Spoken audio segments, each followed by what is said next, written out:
They more or less manifest for me, so I can see the color of their clothing, facial features.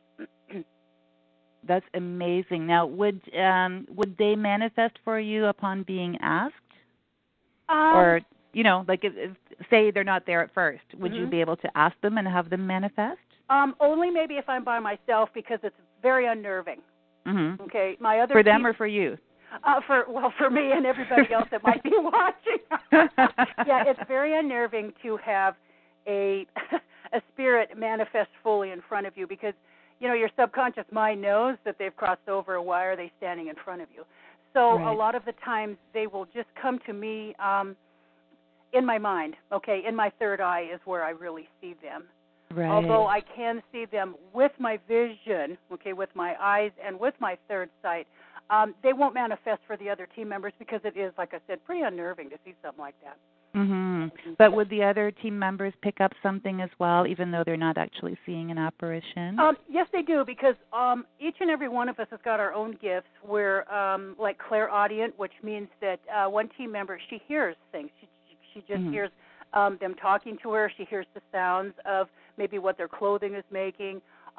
Another team member, she's a sensitive, and she knows who or what's in front of us.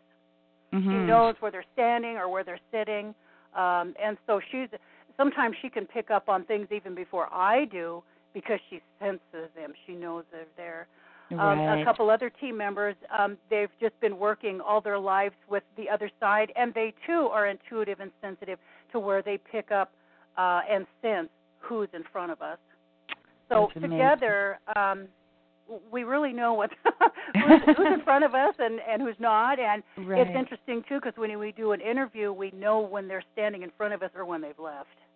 Oh, my goodness. Mm-hmm. Sometimes a spirit will, get upset with a question that we might pose to them that they really don't want to answer, and they'll just leave, and we know that. So that's amazing. Now, do you and the other team members corroborate any of this evidence while you're doing the investigation, or just afterwards?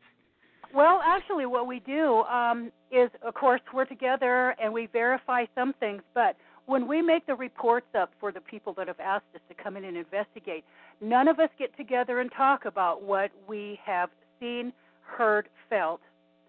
We each do an individual report, then we get together, and it's quite amazing how our stories will mesh. Right, that's what I was wondering, how well they mesh, but that's amazing that they do. Mm-hmm. Yeah, we feel the same. Of course, the reports will be individual, but it's just amazing how we will put in our reports the same thing. But no, after we leave an investigation, we don't have any contact with each other outside of, not with the reports of the investigation until we've each got our reports done.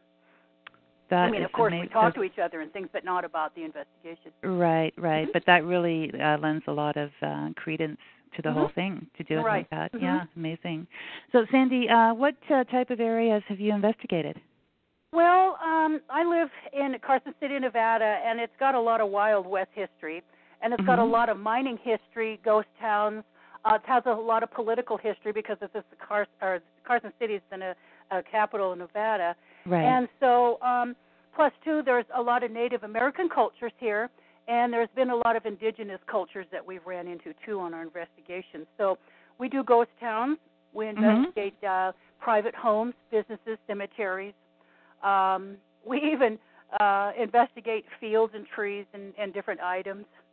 What kind of items? Well, one time we investigated a teapot that came from the Civil War, and there was a soldier that just was not going to give that up. It liked where it was sitting, and if anybody got near it, he could literally make that teapot disappear.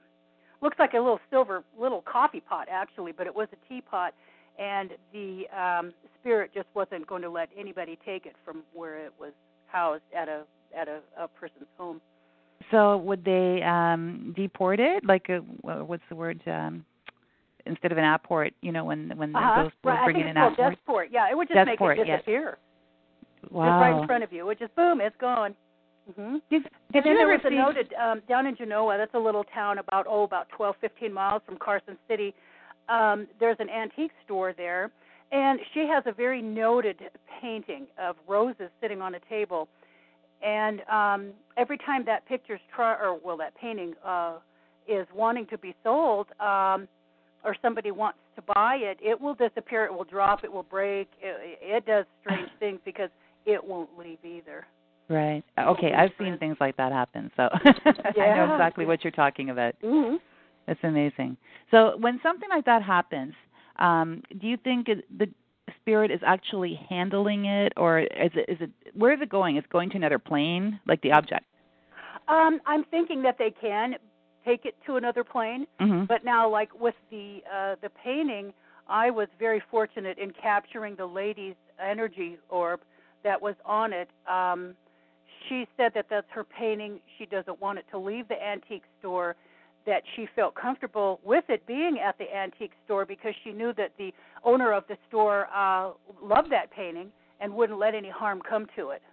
And so she just would drop it off the wall or make it disappear until I talked with the store owner and told her, don't try and sell this painting because it's just not going to be a doable thing. It's not going to happen.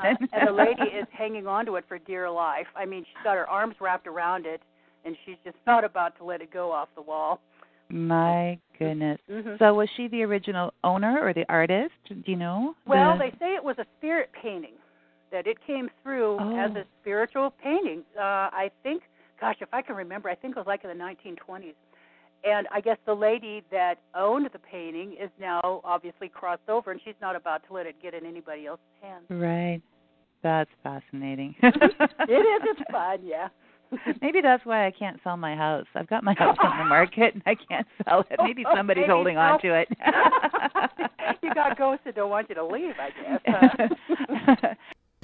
Wow, that was really funny. Actually, we had to separate this into 2 shows because it just ran too long and we didn't want to stop it. But the second part will be coming right after this part. You just download it and you can hear that one also. This is Rob from The Source New Age.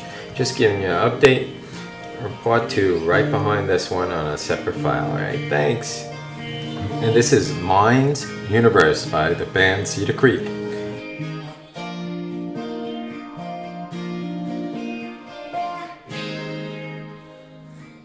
I'm peering out the window.